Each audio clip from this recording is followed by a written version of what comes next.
get low, you can still go. Even when you feel slow, you can still go. Even when there's no hope, you can still go. I never answer to no, man, I still go. Go, go, go, go, go, go, go, go. Brian Giles with Brian Giles MTG. And we are back with more Foundation spoilers. It's been a busy day for me, and this is coming out kind of late. But I've got spoilers to attend to, so let's hit the road with this list. Starting our list off with a widely hated kind of card in Authority of the Councils. It's a single white mana for enchantment that reads, creatures your opponent's control enter tapped, and whenever a creature an opponent controls enters, you gain a life. People just don't like this card. But I don't know whether I really want this in Standard right now. But hoo-ha, here it is again. So, away we go. Next up is Parataft of Greed, which is something that's probably, like I said, discarded from one of the AFR or Baldur's Gate sets. Parataft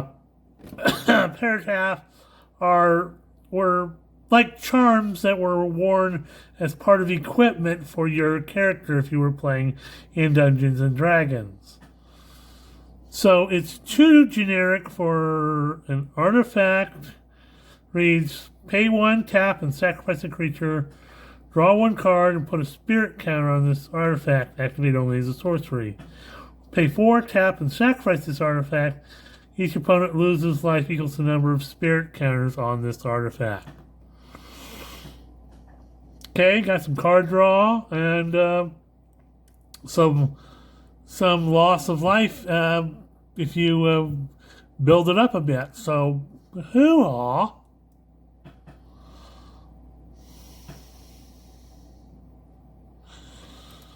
Then we have another powerful uncommon card in Bolt Wave. A single red mana for a sorcery that reads, Bolt Wave deals 3 damage to each opponent. In a Commander game, this card is devastating. I mean, it's a lightning bolt to everyone. Sure, it's at sorcery speed and not instant speed like a lightning bolt would be, but, there's always ways around that, and hoo-ha. I'm not going to be mad at this. In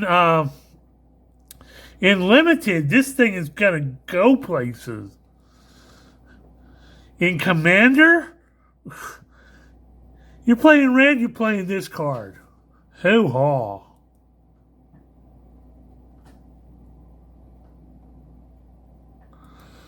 Next up, we have Abyssal Harvester. 2 black and 1 for a 3/2 Demon Warlock. Tap it to exile target creature card from a graveyard that was put there this turn. Create a token that's a copy of it, except it's a nightmare addition to its other types. Then exile other nightmare tokens you control. So this wouldn't pair well with stuff that makes other nightmare tokens. But if you're in for removal and you got this guy out there, he can just tap him and make a copy of the creature you just got rid of. He can do some stuff.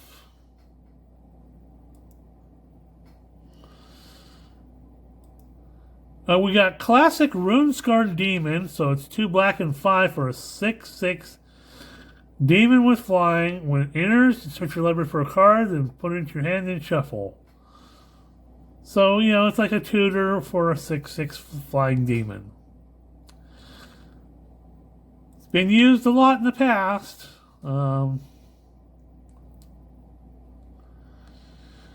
We have Dreadwing Scavenger. A blue, black, and 1 for a 2/2 Nightmare Bird. When this creature enters or attacks, draw a card, then discard a card. If you have Threshold, this card gets +1/+1 and has Death Touch as long as there are 7 or more cards in your graveyard. Hoo-ha.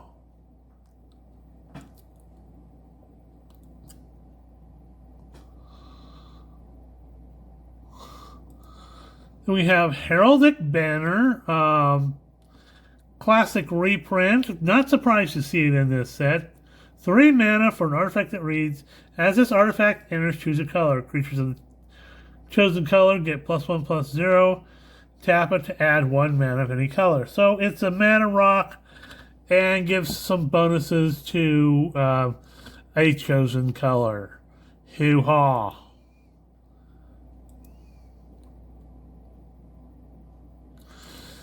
We have Ruby, Daring Tracker, porting over from Wilds of Eldraine. So a red, a green for a 1/2 legendary human scout with haste.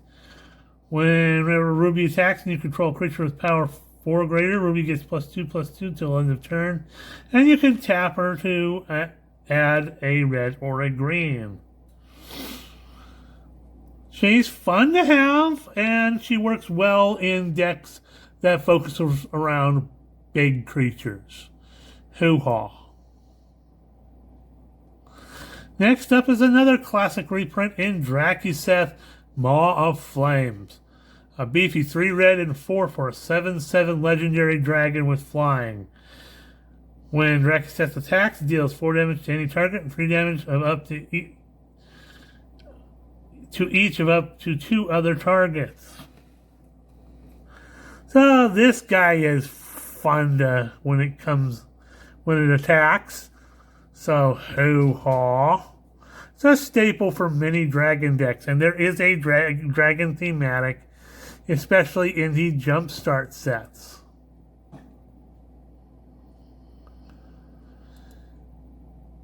We have Affectionate Indrik, a beefy green and 5 for a 4/4 beast. When it enters, you may have it fight creature you don't control.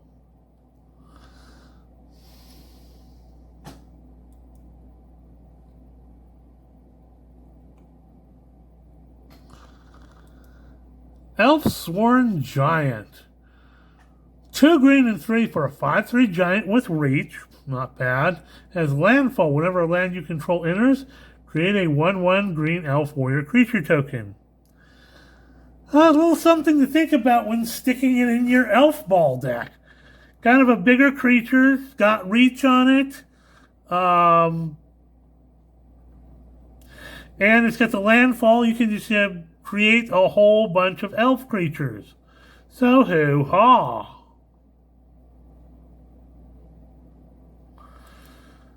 We have Wardens of the Cycle. A black and 2 green and 1 for a 3/4 elf warlock at the beginning of your end step.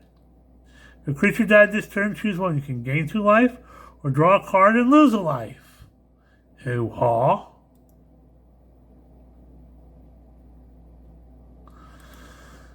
And a classic return of Lathril, Blade of the Elves. Great Elf Commander at a black, a green, and 2 for a 2/3 Elf Noble with Menace. Whenever Lathril deals combat damage to a player, create that many 1/1 green Elf Warrior creature tokens. Tap it and tap 10 untapped elves you control. Each opponent loses 10 life and you gain 10 life. Because Lathril. Because elves. Because she's cool.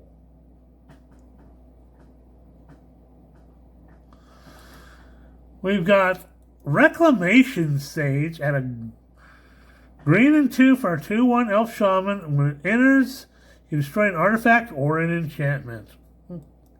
Good elf reprint.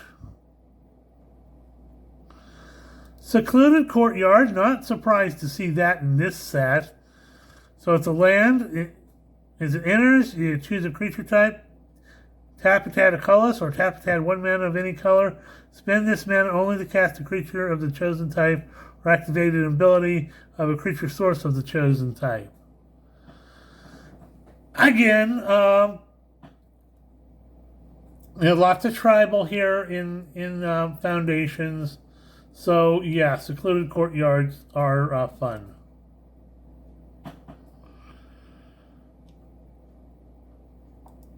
Next up, we have Hungry Ghoul. A black and a 1 for a 2/2 zombie. Pay 1 and sacrifice another creature. Put a +1/+1 counter on this creature.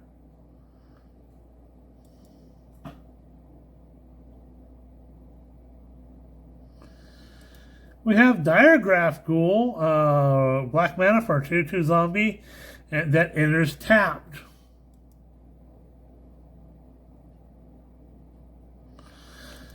Eaten Alive, a nice removal spell at 1 black mana for a sorcery that reads an additional cost to cast this spell.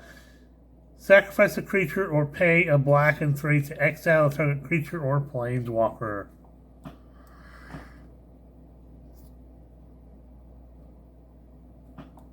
Then we have Perforating Artist, a black, a red, and 1 for a 3/2 Devil with Death Touch. Has raid at the beginning of your end step. If you attack this turn, each opponent loses 3 life unless that player sacrifices a non-land permanent of their choice or discards a card.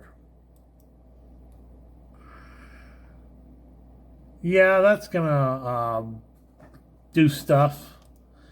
Next up is Alinda, a new version of Alinda. Alinda, Saint of Dusk, is a white, a black, and 2 for a 4/4 Vampire Knight with lifelink and hexproof from instants. Hoo-ha! As long as your life total is greater than your starting life total, Alinda gets +1/+1 and has Menace. Alinda gets an additional +5/+5 as long as your life total is at least 10 greater than your starting life total. So this is a nice vampire to have in a life gain deck. And I'm not unhappy with it. I like this.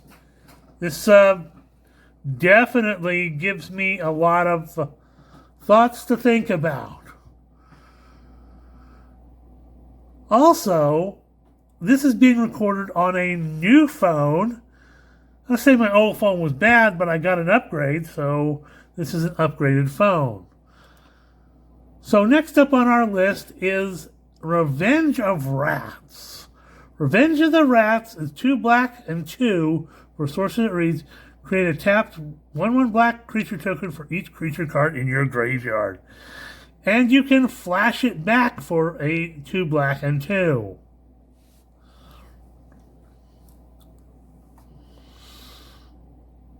So this in your rat deck can do stuff. Oh, you just board wipe? Oh, I'll just Revenge of Rats and bring all these rats back. Yeah. Oh, and I can do it again. Next up is Rite of the Dragon Caller. 2 red and 4 for an enchantment that reads, whenever you cast an instant or sorcery spell, create a 5/5 red dragon creature token with flying. What? 6 mana every time you cast an instant or sorcery spell? You create a 5/5 dragon? Excuse me. The Spellslinger decks, Dragon decks, F me decks. Just dragons and more dragons.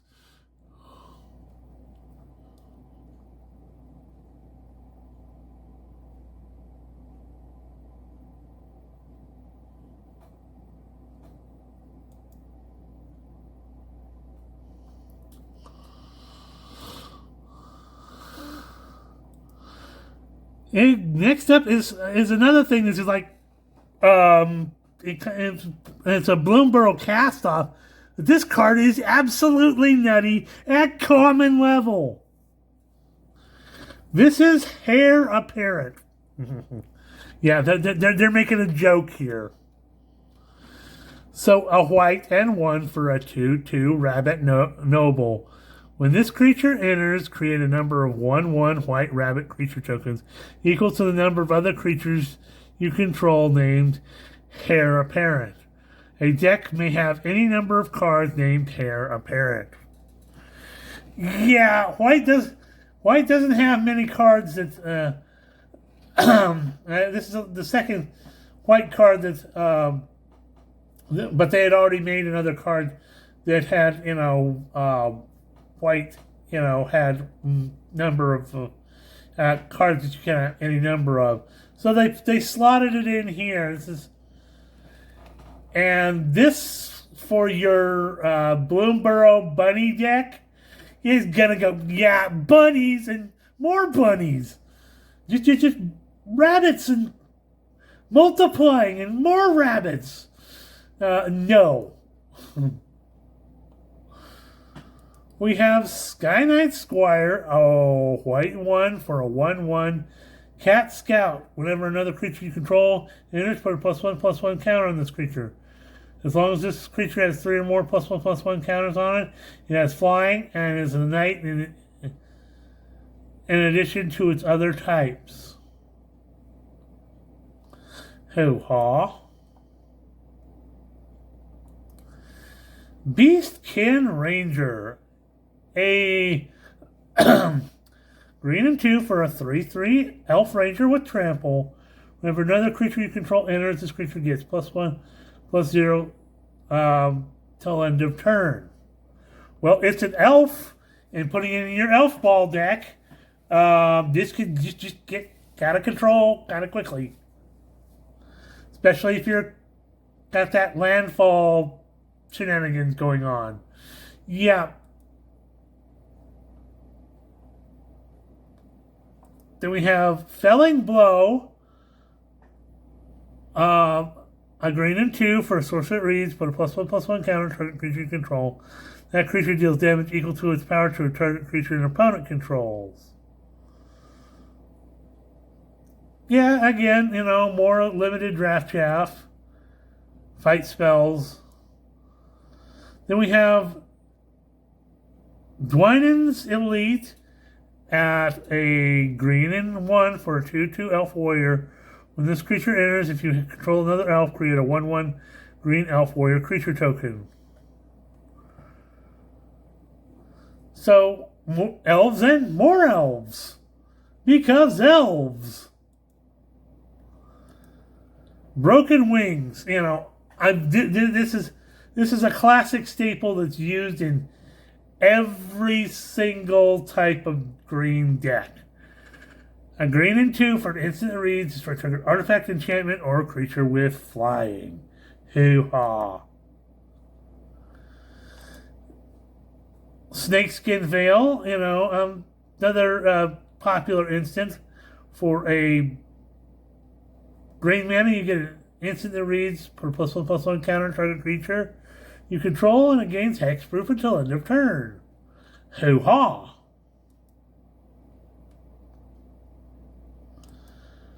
We have Cathar Commando, a white and 1 for a 3/1 human soldier with flash. Pay 1 and sacrifice this creature to destroy a target artifact or enchantment. Oh, a lot of white decks use this guy. I've used it many times. Next up, we have kind of a meme card in Big Fin Bouncer. A blue and 3 for a 3/2 shark pirate. When this creature enters, return target creature an opponent controls to its owner's hand.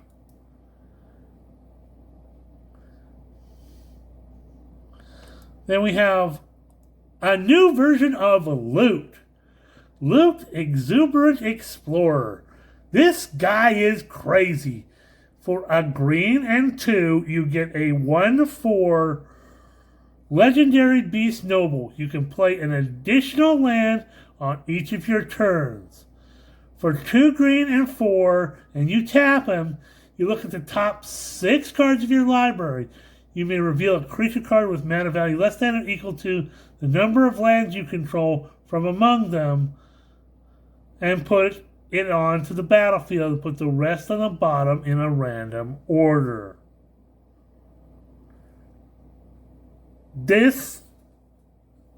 So he can tutor through the top 6 and put a card directly onto the battlefield that's equal to the number of lands you control. So, unless you're using, some other means of doing this, I mean, you could do this, there's ways to cheapen this down, but if you're doing this for full lands, you're getting at least a 6/6 or less creature onto the battlefield out of your top 6. So this guy goes in your big creature deck.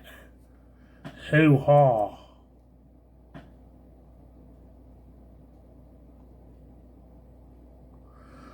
But think about this now. Think about playing something like a Shia, where it turns all your creatures into forests. Next up we have Mischievous Pup. A white and 2 for a 3/1 dog with flash. When it enters, return up to one target permanent you control to its owner's hand.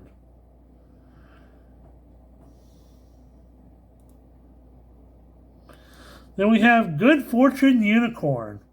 Of course we have to have unicorns because we've got a unicorn lord now. We'll talk about that another time. But for a green, a white, and 1, you get a 2/2 unicorn. Whenever another creature you control enters, put a +1/+1 counter on that creature, which fits well in the thematic of the white, green, +1/+1 counters deck. Next up, we have Resolute Reinforcements. This is a kind of a good staple to have in this deck, in this set. So, white and 1 for a 1/1 human soldier with flash. When it enters, it creates a 1/1 white soldier creature token. Then we have Infestation Sage. A black mana for a 1/1 elf warlock. When this creature dies, create a 1/1 black and green insect creature token with flying. Which will definitely fit in either an elf deck and or a Swarmweaver deck. Which is probably where this guy's going to end up at. Then we have Crackling Cyclops. A red and 2 for a 0/4 Cyclops Wizard. If you cast a non-creature spell, it gets +3/+0 till end of turn. Okay, spell slinger stuff, blockers, whatever. Double checking to see if we have any more spoilers for today, and it doesn't look like it. We're at 23 minutes. We're going to say hoo-ha. We'll see you on the next video.